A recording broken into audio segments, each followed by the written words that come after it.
मित्रांनो, परमेश्वर पिता तुमच्याशी आज बोलू इच्छित आहे. थांबा, आज देव काय बोलत आहे, देवाची योजना तुमच्यासाठी काय आहे, काय परमेश्वराची योजना तुमच्यासाठी एक अद्भुत आशा बाळगत आहे.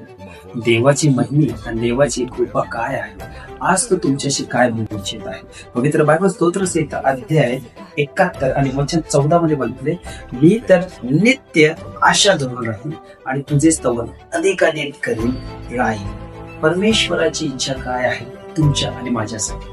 आपण ज्यावेळेस त्याच्यावर आस ठेवतो, आपण ज्यावेळेस त्याच्यावर होप ठेवतो, परमेश्वर आपली आशा पूर्ण केल्याशिवाय राहत नाही. अगर आज तुम्ही कुठली आश ठेवून देवाकडे प्रार्थना करत आहात तर निश्चितच देव तुमची आशा पूर्ण करणार आहे. कारण की त्याचं वचन तुम्हाला आणि मला काय करतं, एक नवजीवन देतं. येशू ख्रिस्त या वचनाद्वारे तुम्हाला आणि मला आशीर्वाद देतो. आमेन.